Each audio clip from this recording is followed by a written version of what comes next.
Assalamualaikum warahmatullahi wabarakatuh. Waalaikumsalam warahmatullahi wabarakatuh. Bismillahirrahmanirrahim. Alhamdulillahi rabbil alamin. Wassalatu wassalamu ala ashrafil anbiya'i wal mursalin wa ala alihi wa ashabihil mujahidin at-tahirin, amma ba'du. Bersabda Rasulullah sallallahu alaihi wasallam, "Iza sarratka hasanatuka wa sa'atka sayyi'atuka fa anta mu'min." Apabila perbuatanmu yang baik menyebabkan engkau bahagia, apabila perbuatanmu yang baik menyebabkan engkau gembira, dan perbuatanmu yang jahat menyebabkan engkau jadi susah, itulah tanda bahwa di hatimu masih ada iman. Artinya, belum tentu orang yang berbuat baik merasa bahagia dengan kebaikan yang dikerjakannya. Dan tidak selamanya orang yang berbuat jahat sanggup menyesali perbuatan jahatnya. Oleh karenanya, apabila iman masih ada, apabila hati masih hidup, perbuatan yang baik menyebabkan orang gembira, perbuatan yang jahat menyebabkan orang susah dan gelisah hatinya. Ini mengandung pelajaran. Sekali kita berbuat baik, jangan sekali-kali menyesali kebaikan itu. Sebaliknya, satu kali kita melakukan kesalahan, hendaknya selalu menyesalinya. Kadang-kadang dalam kehidupan, karena orang tempat kita berbuat baik itu rupanya membalas air susu dengan air tuba, kita lalu menyesali kebaikan. Lahirlah kata-kata, "Nyesal saya nolong dia." Ibarat pepatah katanya, nolong anjing kejepit. Waktu kejepit setengah mati kita tolongin, begitu selesai dia dari kejepitnya, malah kita digigitnya. Saudara hadirin yang saya muliakan, dalam kehidupan sehari-hari barangkali ini kena filsafat yang disebut dorong mobil mogok. Ketika mobil mogok setengah mati kita dorong, begitu mesin hidup ditinggalkannya kita di belakang. Sesungguhnya perbuatan kita yang baik tidak harus disesali. Karena disesali atau tidak, toh perbuatan itu sudah kita lakukan. Dan penyesalan atas segala kebaikan hanya akan mengurangi nilai pahala kebaikan itu sendiri. Berbahagialah apabila berbuat baik, walaupun orang yang kita melakukan kebaikan membalasnya dengan kejahatan. Menyesalah apabila berbuat kesalahan, apabila melakukan dosa, karena itu pertanda nilai iman yang masih hidup dalam jiwa kita. Saudara-saudara kaum muslimin yang berbahagia, jadi sungguh pun pahala dan dosa sesuatu yang abstrak, efeknya jelas dia mendatangkan kebahagiaan atau membawa kepada kegelisahan batin di dalam kehidupan manusia. Orang di zaman materialis kurang terangsang berbuat pahala dan terdorong melakukan dosa. Kenapa? Karena pahala tidak kelihatan, dosa tidak nampak. Kalau pahala kelihatan, barangkali nggak kuat kita mikul pahala. Kalau dosa benjol, umpama tiap bikin dosa palanya benjol, barangkali sudah nggak karu-karuan kepala kita. Baik pahala, baik dosa, sesuatu yang tidak nampak oleh pandangan mata zahir, tapi yang punya efek dalam kehidupan ini. Orang yang banyak pahalanya dengan orang yang banyak dosanya, kalau dia berjalan barangkali sulit kita membedakan. Tapi efeknya dalam kehidupan ini jelas adanya. Sesuatu yang bernama pahala kita perlukan, karena hidup tidak berhenti hingga di sini. Sesuatu yang bernama dosa harus kita hindarkan, karena ada kelanjutan sesudah hidup yang sekarang ini. Kehidupan dari satu pertanggungan jawab. Itu sebabnya Imam Ghazali dalam bahasa yang indah sekali berpesan, "Jaddidis safinah fa innal bahra amiq wa khuziz zad fa innas safara ba'id." Perbarui selalu kapalmu, rawat, jaga baik-baik, dandani kapalmu, fa innal bahra amiq, karena sesungguhnya lautan ini sangat dalam. Satu bahasa yang indah dari tamsil terhadap kehidupan. Perbaiki kapalmu karena lautan ini sangat dalam. Artinya, jaga baik-baik hatimu. Pelihara iman dan keyakinanmu, karena hidup ini bagaikan gelombang lautan. Tempo-tempo air tenang, tempo-tempo ombak menggila dan menggunung. Jaga iman baik-baik karena hidup penuh dengan cobaan dan ujian. Itu maksudnya. Wa khuziz zad fa inna safara ba'id. Dan bawa bekal yang banyak karena perjalanan hidup ini sangat panjang. Perjalanan ini sangat jauh. Kita kalau pergi keluar kota tentu saja membawa bekal. Makin jauh kota yang akan kita tuju, makin banyak bekal yang harus kita bawa. Alangkah sengsaranya manusia apabila dia akan pergi ke satu kota yang jauh, modalnya cuma nekat. Bagaimana nanti di sana sajalah. Tidak membawa bekal sebagaimana yang sewajarnya.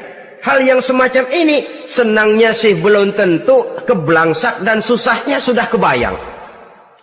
Itu dalam kehidupan di dunia ini. Bagaimana kalau sudah bicara tentang kehidupan yang akan datang? Karena sesungguhnya hidup ini merupakan satu perjalanan yang sangat panjang. Sejak kita tinggal di alam arwah, pada saat jasad belum lagi diciptakan Allah, ruh sudah diciptakannya lebih dahulu. Sampai kemudian kita pindah ke alam rahim, alam kandungan ibu. Untuk kemudian berpindah kepada kehidupan dunia. Dari dunia ini kita pindah ke alam barzakh. Di sana tinggal kita 100 tahun mungkin, 100.000 tahun mungkin, 1 juta tahun mungkin, menunggu saat datangnya kiamat. Lalu dari alam barzakh pindah kita ke alam akhirat. Satu perjalanan yang sangat panjang.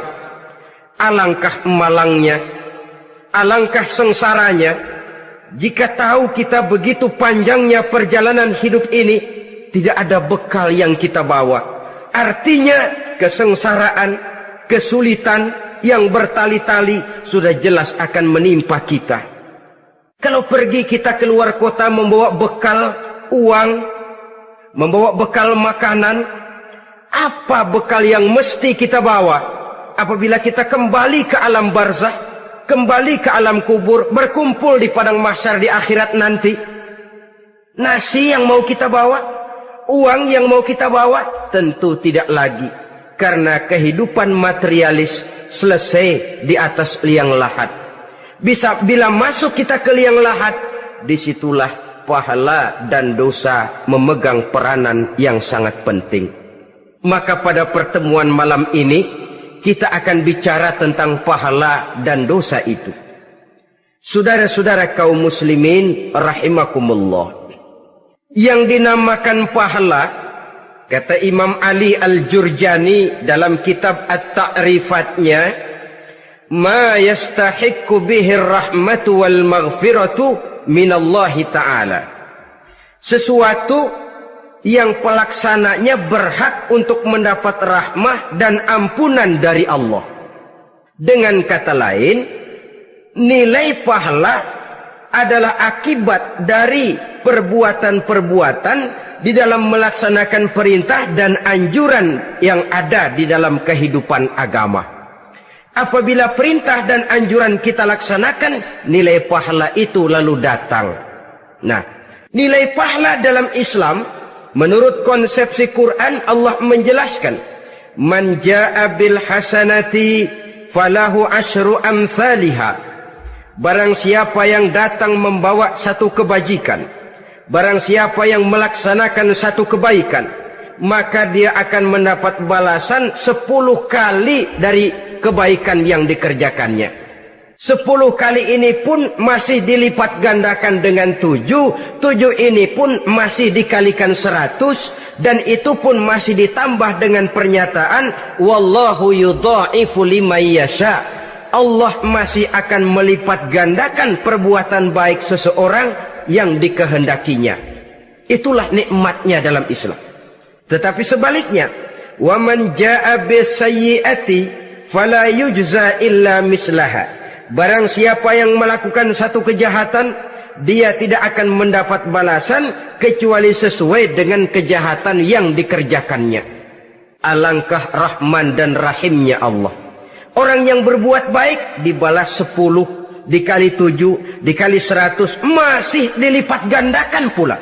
Tapi orang yang berbuat jahat tidak akan mendapat balasan kecuali sesuai dengan kejahatan yang dikerjakannya. Ini kan beda dengan sifat kita manusia. Kita ini kadang-kadang kalau dijitak membalasnya mukul. Tapi kalau orang berbuat baik kepada kita, kita enggan untuk berbuat baik kepada orang tadi. Allah tidak mengajarkan begitu. Satu kebaikan berbalas 10. Satu kejahatan berbalas dengan satu kejahatan. Maha Rahman dan Rahim Allah. Bahkan dalam Islam, niat berbuat baik saja mendapat pahala. Sedangkan niat berbuat jahat belum ditulis merupakan satu dosa sampai kejahatan itu dikerjakan oleh orang yang niat tadi. Umpamanya, saudara niat, nanti malam giliran pengajian, saya mau hadir di majelis taklim. Pas datang waktu malam, hujan turun sangat lebat. Saudara berhalangan datang ke majelis taklim, saudara sudah mendapat pahala niat. Tapi saudara niat, nanti malam kalau turun hujan, saya mau bongkar rumahnya si fulan, saya mau curi seluruh harta bendanya.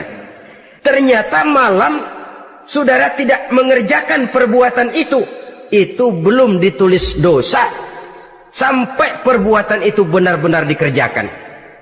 Tapi lalu jangan macam-macam, kalau begitu niat aja yang baik biar nggak usah dikerjain. Niat aja pengen ngaji walaupun tidak ada niatan untuk ngaji. Allah lebih tahu tentang apa yang terdetik di dalam hati sanubari kita.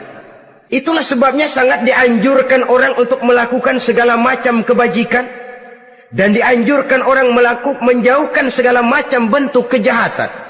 Karena dia akan berefek melahirkan dosa dan pahala.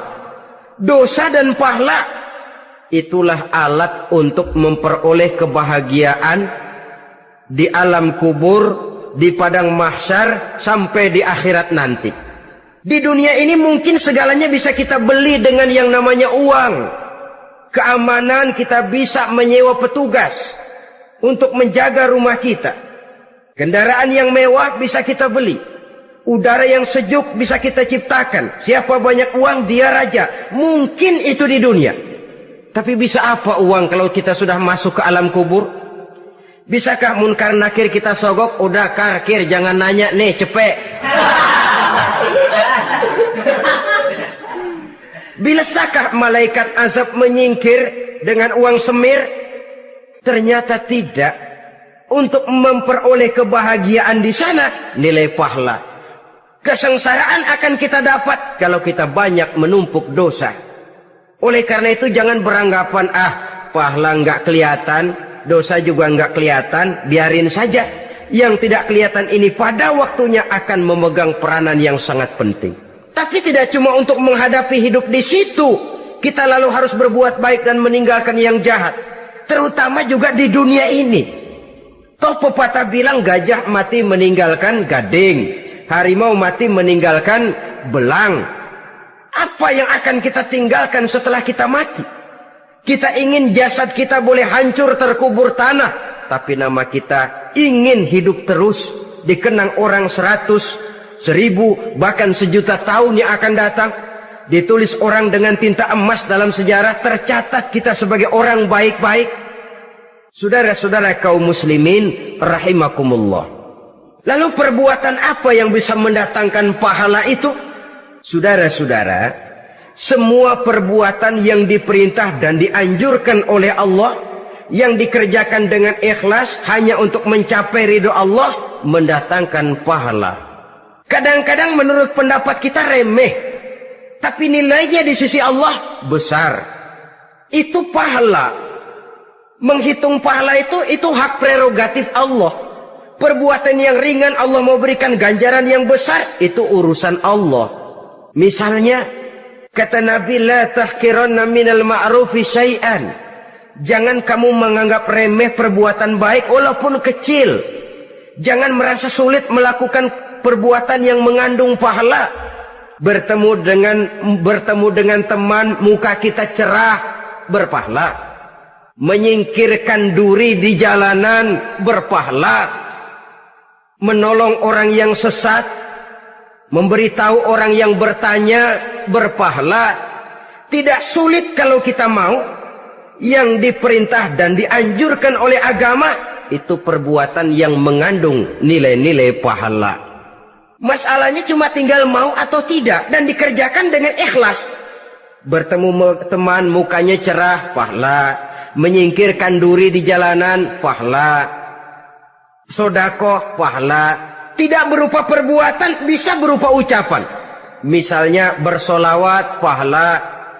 Bertasbih dan bertahmid, pahala.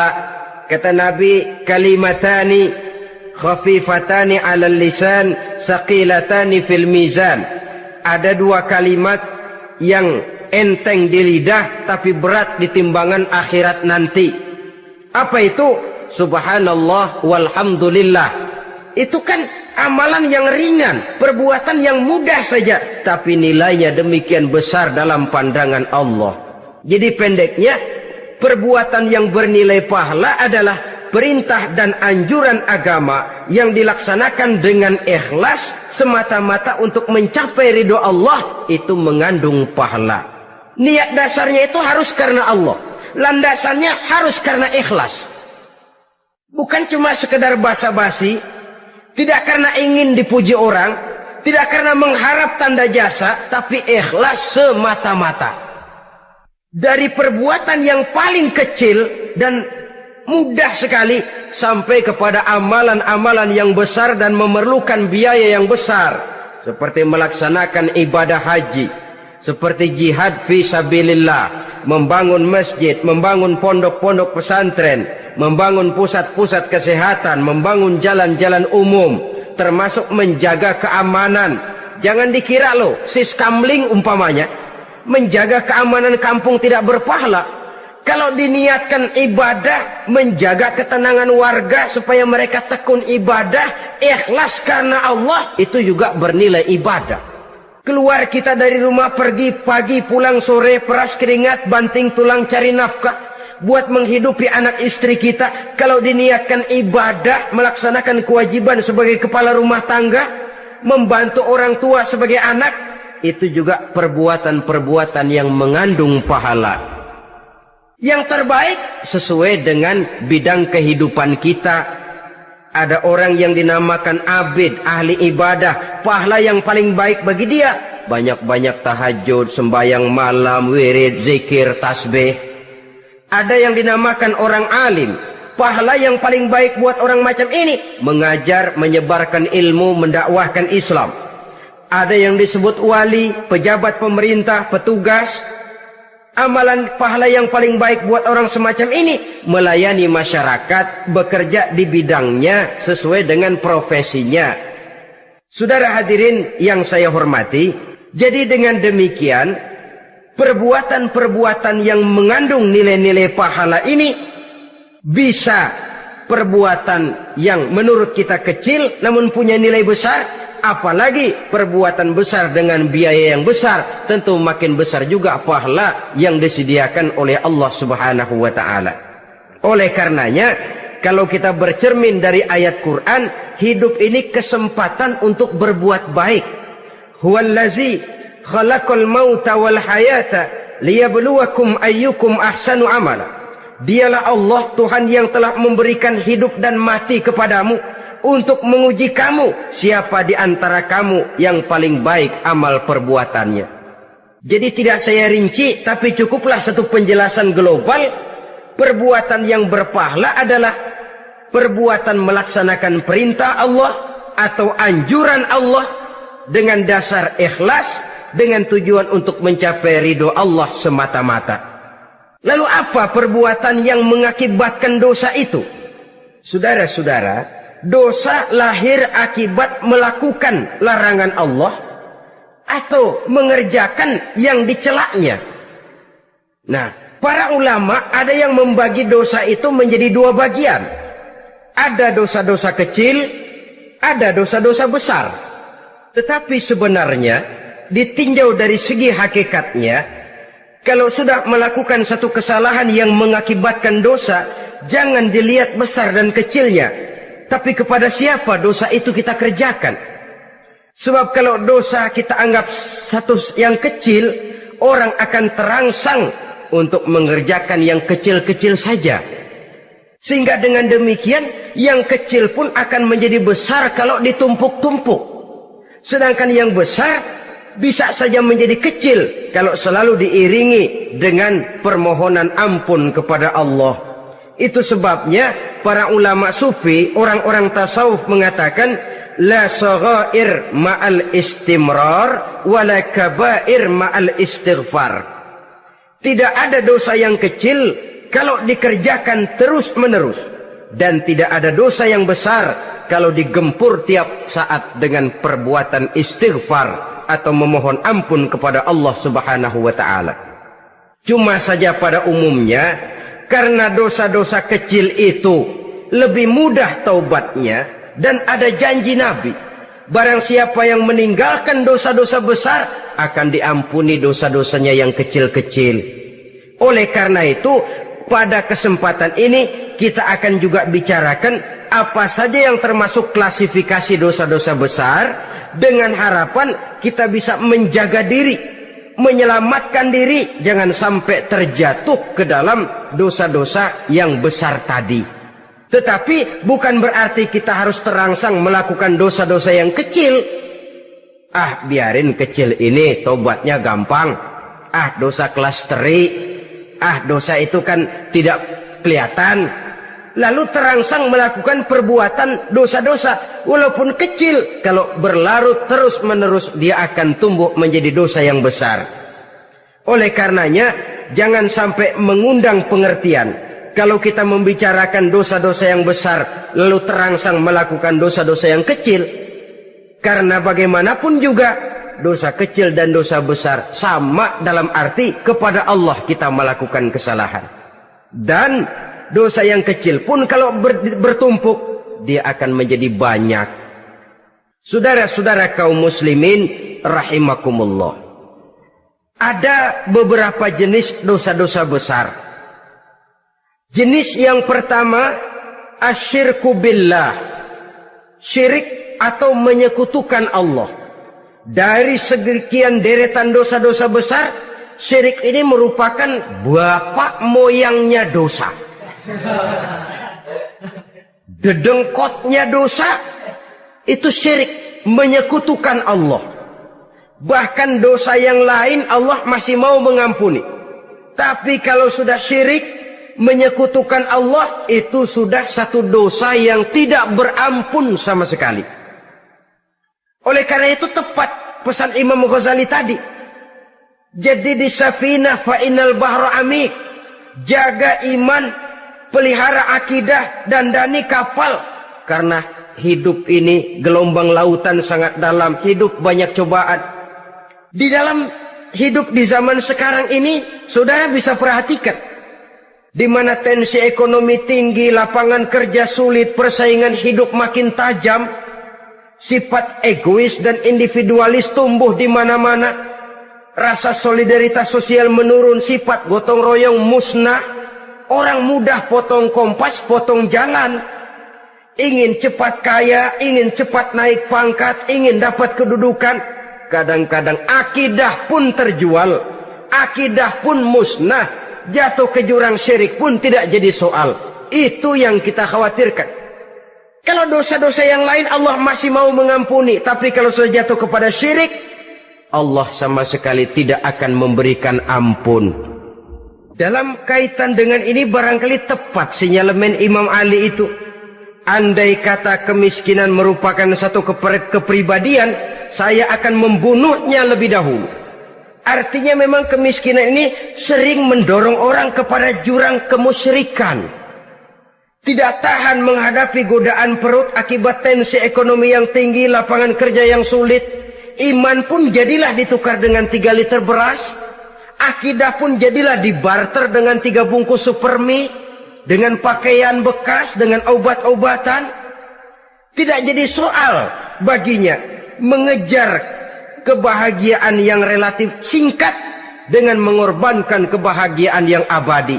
Persis ibarat pepatah, nyari jarum kampak hilang.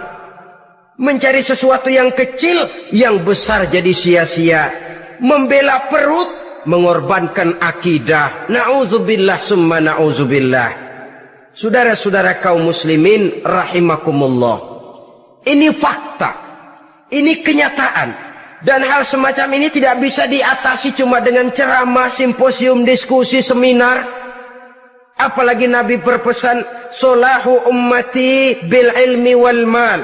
Umatku hanya bisa menjadi baik akidahnya dengan ilmu dan harta. Itu bahasa Nabi. Kalau bahasa kita sekarang, dengan ekonomi dan pendidikan. Ilmu, pendidikan, ekonomi, harta. Tanpa itu sangat besar kemungkinan kita bisa menjual akidah terjerumus di lembah kemusyrikan. Maka terutama kepada saudara-saudara saya, muslimin yang terpencil jauh dari kota-kota besar, yang kadang dalam kehidupan seharinya imannya sering digoda oleh supermi, akidahnya sering ditantang oleh pembagian beras, pakaian-pakaian bekas, obat-obatan dan sebagainya. Jaga dan bentengi akidah kita. Lebih baik nyawa berpisah dari badan, asal iman jangan berpisah dari hati. Kepada adik-adik saya para remaja, para pemuda di kota-kota besar, yang iman dan akidahnya sering ditantang dengan minuman-minuman keras, fasilitas-fasilitas yang menghanyutkan, yang secara terarah dan praktis sedikit demi sedikit menggiring kita untuk keluar dari nilai-nilai akidah. Hati-hati, jaga baik-baik, sebab intan paling mahal, mutiara paling berharga, tidak lain nilai iman ini. Tergelincir kita daripadanya, jatuh ke lembah kemusyrikan, jatuh ke satu dosa yang teramat besar, yang Allah tidak akan pernah memberikan ampun lagi. Ini dosa besar yang pertama. Yang kedua, qatlun nafsi illa bil haq. Membunuh orang tanpa alasan yang benar. Di zaman kesulitan ekonomi kadang-kadang orang mudah nekat. Tengok saja. Kadang-kadang karena pasal uang 100-200 perak saja nyawa bisa melayang. Kadang-kadang karena urusan yang remeh, salah omong, salah ambil, salah ucap, salah pegang, nyawa bisa jadi melayang. Alangkah murahnya nyawa, seakan-akan kita yang punya. Padahal nyawa itu hak milik Allah.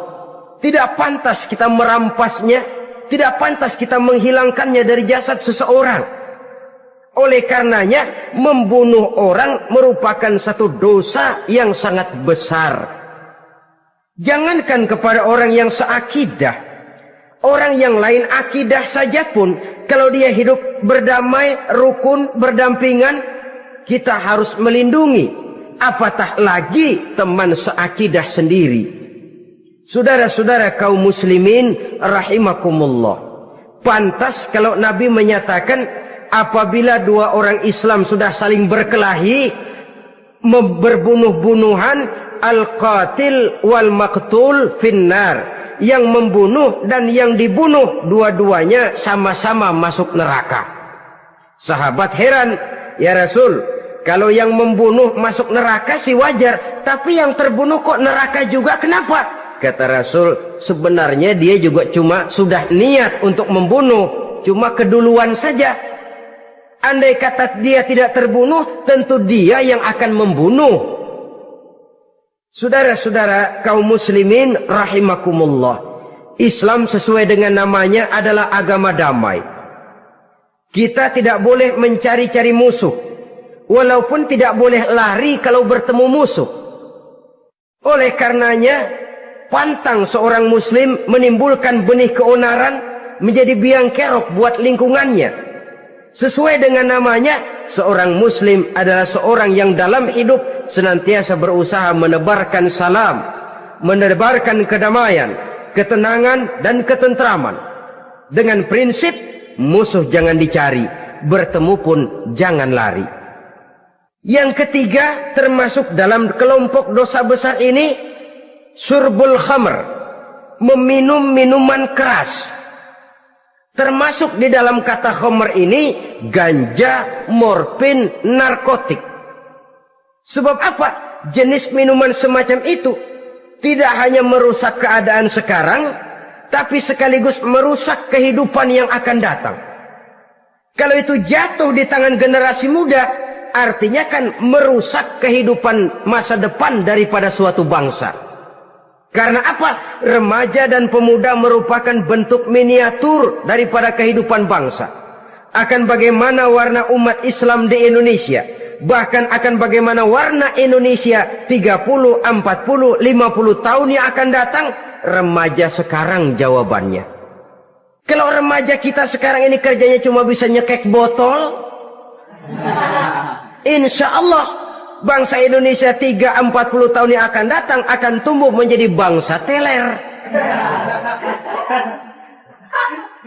Tidak banyak yang bisa kita harapkan. Remaja adalah gambaran masa depan dari satu bangsa, dari satu umat.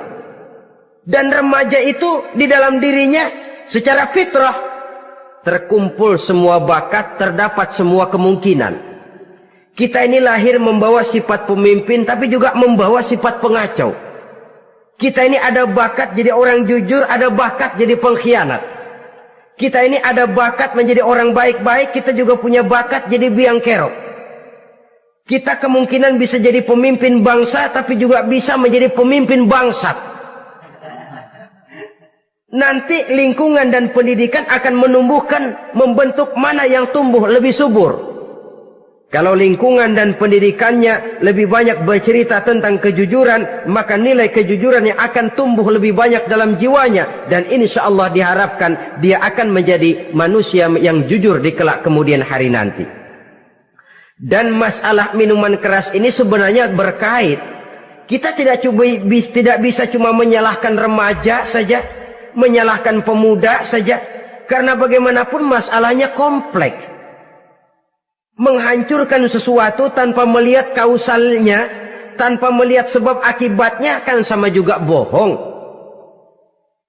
Kemungkinan karena broken home, kemungkinan karena pergaulan, kemungkinan karena kurang perhatian orang tua, kemungkinan karena akibat bacaan, tontonan, atau fasilitas berupa dibukanya pabrik-pabrik minuman keras, dijualnya minuman-minuman keras, di warung-warung yang remang-remang, yang memberikan kenikmatan, kebahagiaan dan kebanggaan tersendiri, sehingga akhirnya orang terangsang untuk datang dan minum di sana. Pada dasarnya memang sepele, cuman minum nggak ngerugiin orang lain kan? Iya, pada waktu minum. Tapi dikala sudah mabuk, out of control, apapun bisa kita lakukan. Yang kita ucapkan kita tidak sadari lagi, yang kita kerjakan tidak kita sadari lagi. Dikala itu segala macam kejahatan bukan sesuatu yang tidak mungkin untuk kita laksanakan. Nggak ngerugiin orang lain, memang pada saat mau minum. Tapi begitu minum, mabuk, kita bisa merugikan orang lain. Setidaknya merugikan diri sendiri. Pertumbuhan IQ menjadi lemah, semangat kehidupan hilang, gairah kerja menurun, kalau tidak ada sama sekali. Lalu apa yang bisa kita lakukan di dalam kehidupan? Dan akan lebih celaka kalau ini menimpa kehidupan generasi muda kita. Kadang-kadang yang ironi ya, kalau yang orang tuanya mampu barangkali masih tertolong. Tapi yang orang tuanya kondisi ekonomi lemah masih kepengen teler juga.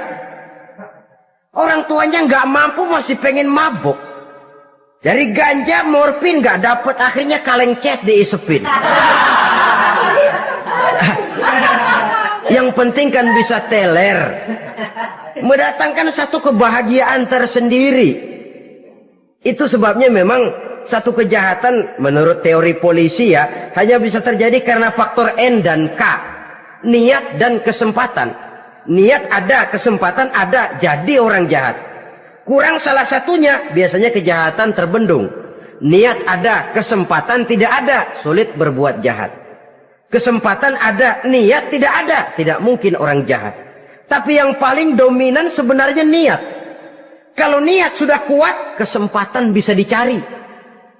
kesempatan bisa diciptakan, biar hansip nongkrong, ditungguin lengahnya. Iya biarin, jam 11 sampai jam 2, matanya melotot, jam 3 dia mulai ngulet, ngempet. Nah, di saat itu saya masuk ke rumahnya. Kalau niat kuat, kesempatan bisa diciptakan. Dan kalau sudah niat, ini masalah hati. Kalau sudah masalah hati, menyangkut soal moral. Moral artinya sudah masuk kepada kehidupan agama. Saudara-saudara kaum muslimin, rahimakumullah.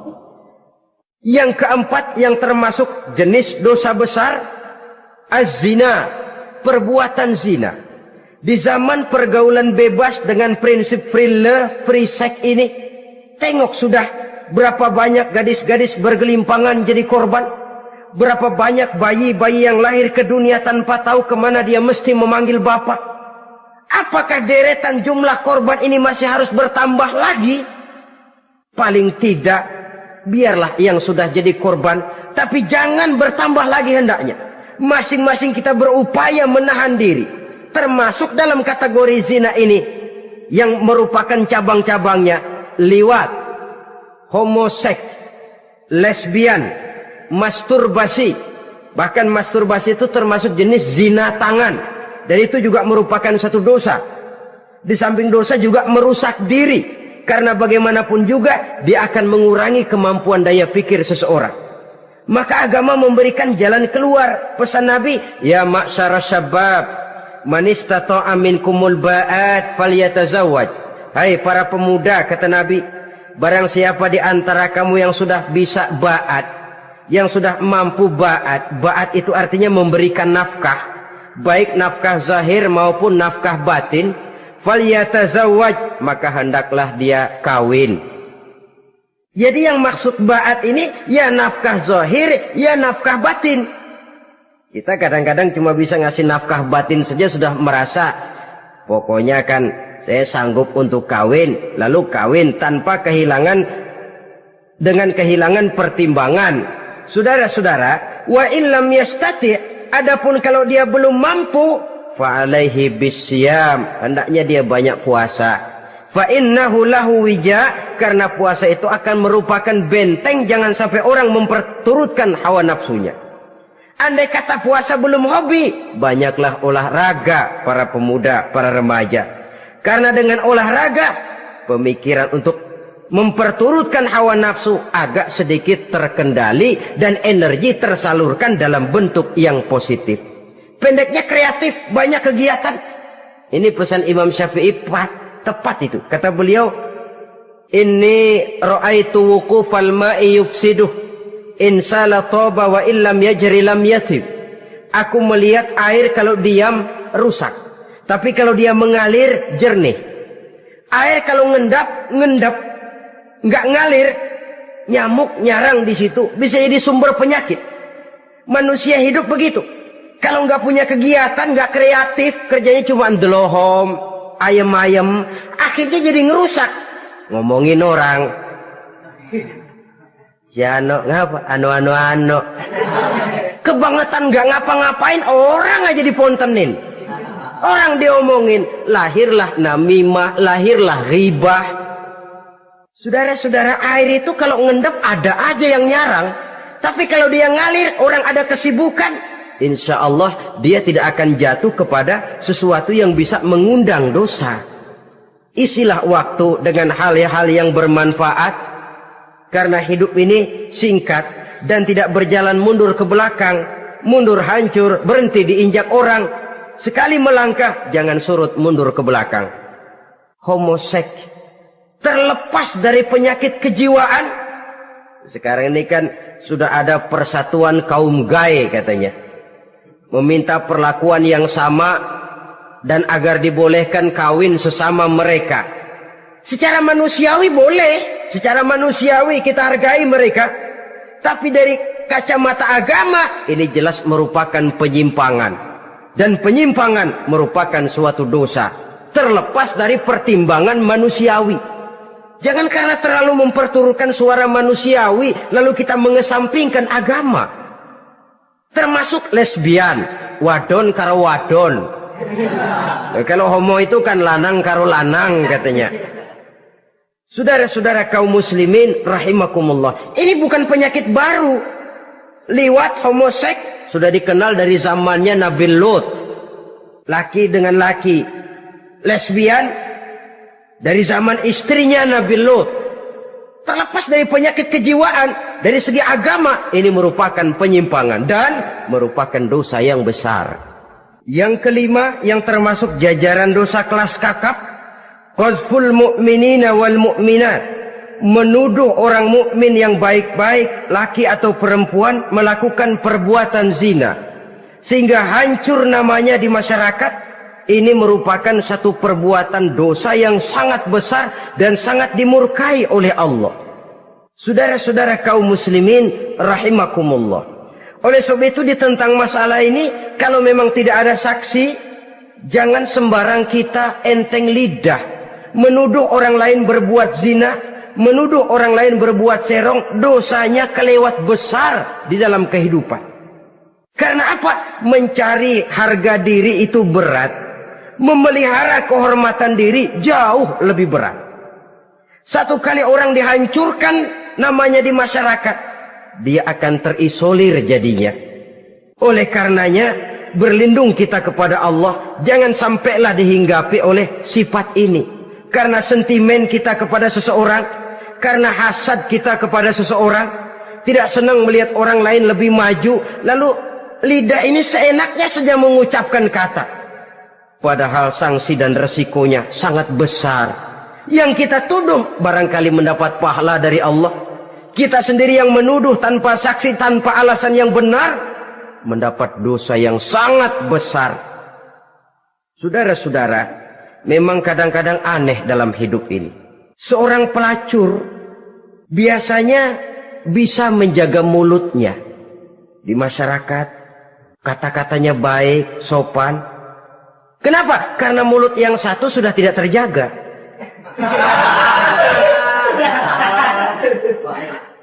Kita kadang-kadang kehormatan bisa kita jaga, tapi mulut tidak terkontrol. Ngomong saenake dewe, bikin orang mangkel, kesal, fitnah sana, fitnah sini, menghancurkan nama baik orang, ngomongin yang macam-macam. Bagai-bagai macamlah caranya. Saudara-saudara kaum muslimin yang berbahagia. Jadi dengan demikian, menuduh orang lain berbuat zina, sedangkan orang itu tidak pernah melakukannya, ini termasuk satu dosa yang sangat besar di dalam kehidupan ini.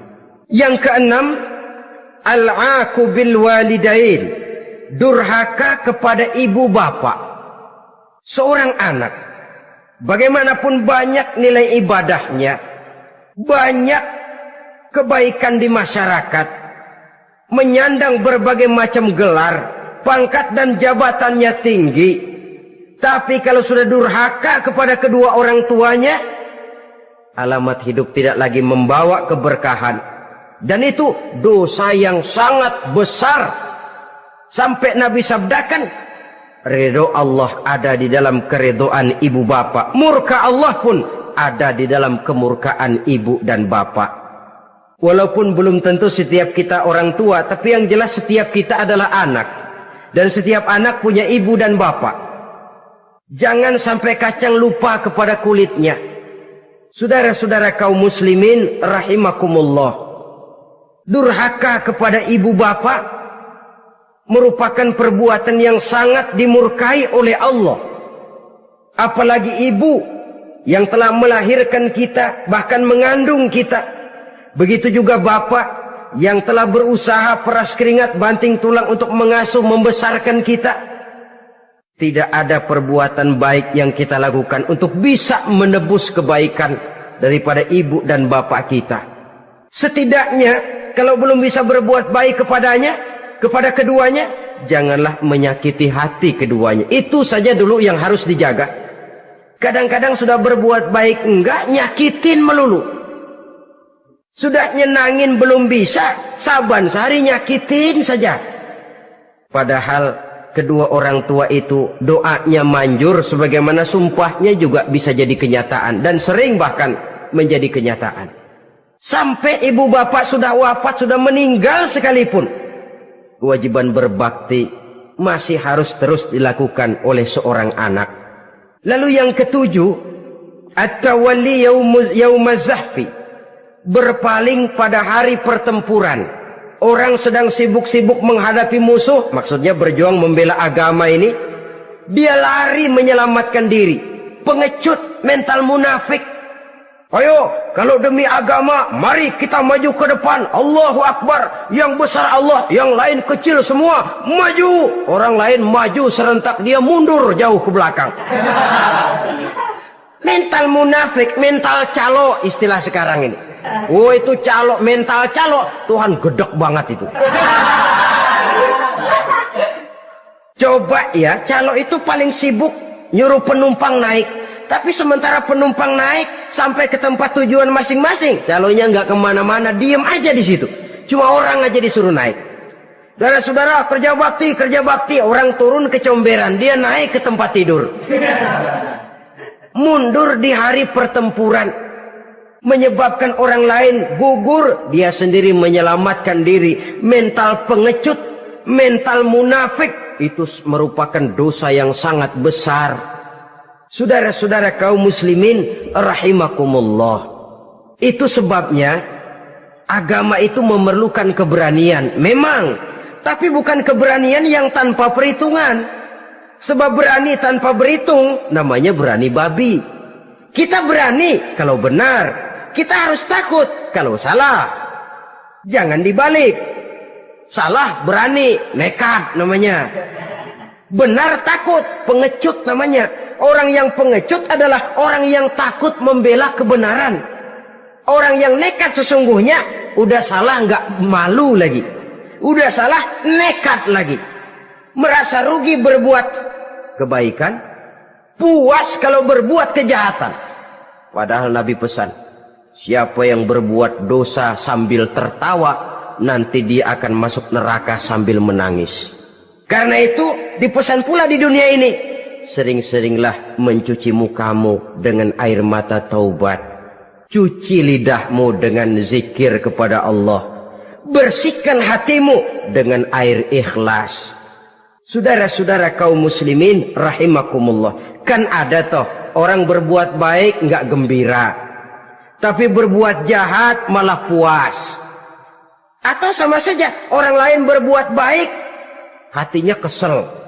Orang lain berbuat jahat, dia malah mendukung. Atau orang lain tergelincir berbuat jahat, dia malah girang. Ini kan tidak objektif. Karena yang berbuat baik, orang yang dia keselin, dia nggak seneng. Tetapi karena yang berbuat jahat, orang yang dia senengin, dibenerin juga. Itu nggak objektif namanya. Mundur di hari pertempuran pada saat saudara-saudara kita sedang menghadapi musuh, sikap pengecut yang sangat dibenci Allah. Yang kedelapan, termasuk kelompok dosa besar, aklu malil yatim, makan harta anak yatim. Kadang-kadang ada orang mengeksploitir loh nasib anak-anak yatim. Karena biasanya para dermawan peka kalau mendengar nasib yatim, memberikan santunan. Si yatim belum makan, yang ngurusin udah pada kenyang. Mengeksploitir, memakan harta anak yatim termasuk dosa yang sangat besar. Sehingga Nabi pesan, ana wa kafilul yatim kahataini yaumal qiyamah. Aku dan orang yang menyantuni anak yatim seperti dua jari ini di hari kiamat. Rumah yang paling dimuliakan Allah adalah rumah yang di dalamnya ada anak yatim yang hidupnya dihormati. Hidupnya disantuni, keperluannya dicukupi. Maaf saja, tahap kita menyantuni anak yatim ini baru tahap setahun sekali. Kalau Muharram kita agungkanlah, kita besarkan. Lebaran yatim katanya. Kita kumpulkan dana, kita usap kepala yatim, kita kumpulkan beras. Kita bagikan hari itu. Perkara bulan depan kelaparan, kita tutup kuping. Perkara bulan berikutnya dia kelaparan, kita masa bodoh. Bahwa di bulan Muharram kita santuni yatim piatu itu sudah baik. Tapi akan lebih baik lagi kalau kita sanggup menjadi bapak asuh mereka, memikirkan sekolah mereka, ada kontinuitas. Kalau mereka diasuh oleh orang lain, lalu bertukar agamanya, berpindah akidahnya, kita ngomel habis-habisan. Tapi kita ada kemampuan, kita tidak mau berbuat semacam itu. Ya sama juga bohong namanya. Saudara-saudara kaum muslimin rahimakumullah. Orang yang menyantuni yatim mendapat pahala besar. Tapi orang yang mengkorup harta anak yatim, dosanya juga sangat besar. Berhati-hatilah kalau kita diberikan kepercayaan oleh masyarakat untuk mengurus anak-anak yatim. Karena pahalanya besar, resikonya juga besar. Yang kesembilan, syahadatuz zur, sumpah palsu. Sebab sumpah palsu ini menggunakan nama Allah untuk sesuatu yang tidak benar. Nama kita saja dibawa untuk yang tidak benar, kita jengkel. Nama kita dipalsukan untuk sesuatu yang tidak baik, kita kadang-kadang jengkel, tidak puas jengkel, menuntut melalui saluran hukum. Kenapa? Nama saya dicatut. Bagaimana lagi kalau nama Allah kita pakai untuk bersumpah, sumpahnya palsu, menguntungkan kita, merugikan orang lain, Allah murka betul. Maka sumpah palsu termasuk deretan dosa-dosa besar. Apalagi yang ke-10, aklur riba. Makan riba alias renten. Ini kan yang cepat mendatangkan uang. Kadang-kadang kalau yang bikin riba itu orang awam barangkali, ya masih kita maklumi. Kadang-kadang penyakit ini datang menimpa mereka juga yang kita kenal kebaikannya. Bahkan suka datang ke musola, rajin ke masjid kadang-kadang. Riba masih dimakannya. Karena cara cari duit paling enak. Duit utuh tambahnya terus masuk. Na'udzubillah summa na'udzubillah. Itu yang diibaratkan dalam perjalanan Mi'raj waktu Nabi diperlihatkan neraka. Orang perutnya sebesar rumah dililit ular. Diseret-seret itu hancur perutnya. Dibulatkan lagi, diseret lagi, hancur lagi. Dibulatkan lagi, terus menerus begitu. Dia berteriak, mengerang, mengeluh, mengaduh kesakitan. Nabi tanya, itu apa Jibril? Itu contoh dari umatmu yang suka makan riba Muhammad. Makan renten. Saudara-saudara, ini kan mencekik leher orang. Orang sedang kesulitan. Kelihatannya sih baik, menolong. Tapi di belakang menolong itu nyekek. Di belakang nolong itu nyekek. Dan nyekek itu sebenarnya tujuan utamanya. Orang yang menjalankan riba pada dasarnya tidak punya peri kemanusiaan kok. Kalau dia kelihatannya mau menolong, kelihatannya motifnya mencari untung di belakang itu. Jauh dari kemanusiaan. Yang ke-11, saudara-saudara, termasuk jajaran dosa besar itu qat'ur rahim, memutuskan silaturahmi. Marah, hobi sama marah. Kalau 3 hari nggak marahan sama orang, ngebet palanya. Selalu nyari gara-gara. Kalau udah marah berlaku perpanjangan waktu. Tahun, 2 tahun, kadang-kadang seumur hidup. Saudara hadirin yang saya muliakan. Apalagi mengurangi timbangan termasuk kelas dosa besar. Makan suap termasuk dosa besar. Semir menyemir dosa besar. Apalagi bunuh diri. Nah ini, bunuh diri dosa besar. Kadang-kadang karena sulit nekat. Daripada hidup susah mendingan mati sekali.